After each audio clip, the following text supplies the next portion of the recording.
il est équilibré, donc il ne triche pas. Toutes les issues sont équiprobables. A-t-on plus de chances d'obtenir un nombre plus grand que 3 ou d'obtenir un multiple de 3? Eh bien, on va voir les issues de chacun. Donc, si on dit obtenir un nombre plus grand que 3, donc je vais écrire par exemple probabilité d'obtenir un nombre plus grand que 3, ça va être les nombres qui sont plus grands que 3, c'est 4, 5 et 6. C'est les probabilités, c'est la probabilité d'obtenir 4, c'est la probabilité d'obtenir 5, c'est la probabilité d'obtenir 6. C'est 3 chances sur 6. C'est 3 chances sur 6. C'est obtenir 4 ou 5 ou 6. Maintenant, un multiple de 3, les multiples de 3 qui sont entre 0 et 6, donc ça va être, les multiples de 3, ça va être 3 et 6. C'est les deux seuls multiples de 3. Donc, probabilité d'obtenir un multiple de 3, la probabilité d'obtenir un multiple de 3, ici, elle va être égale à 2 sur 6.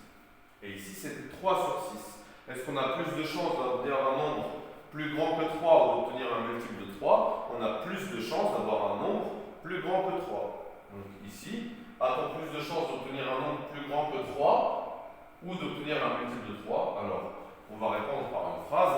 On va écrire on a plus de chances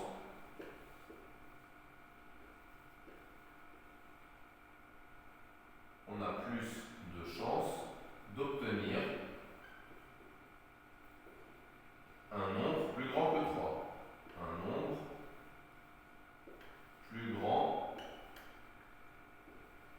que 3. Parce qu'il y a 3 nombres plus grands que 3 et seulement 2 nombres qui sont des multiples de 3. Maintenant, exercice 21. Donc, on lance un dé équilibré à 20 faces. Donc, il peut y avoir des dés qui ont 20 faces. Normalement, c'est 6 faces, mais bon, là, il y a 20 faces. Il est équilibré, donc toutes les issues sont équiprobables. Une chance sur 20 pour chaque issue. Quelle est la probabilité d'obtenir un nombre divisible par 7? Dans tous les nombres entre 1 et 20, quels sont les nombres divisibles par 7?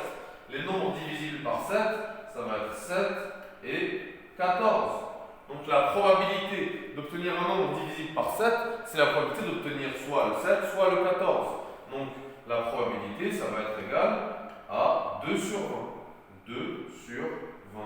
Donc 7 et 14. Deux issues. Deux issues sur 20 possibles. Deux issues favorables, je voulais dire. Deux issues favorables. Deux issues qui vérifient cet événement, un nombre divisible par 7. Obtenir un nombre divisible par 7, c'est un événement. Les issues qui réalisent cet événement, c'est seulement 7 et 14. Les deux issues favorables, ou alors les deux issues il y a deux issues favorables sur 20 possibles, ou alors il y a deux issues qui réalisent cet événement sur 20 possibles. Donc la probabilité, ce sera 2 sur 20. Exercice 22. Une urne contient 15 boules, dont 10 sont rouges. On sait qu'il y a 10 boules rouges. On tire une boule au hasard. Quelle est la probabilité qu'elle ne soit pas rouge? Alors, si on dit R, c'est l'événement, la boule est rouge. Si on dit R, 2 points, c'est l'événement, la boule est rouge. Ça, c'est l'événement R. Nous, on sait que probabilité de R, c'est égal à 10 sur 15.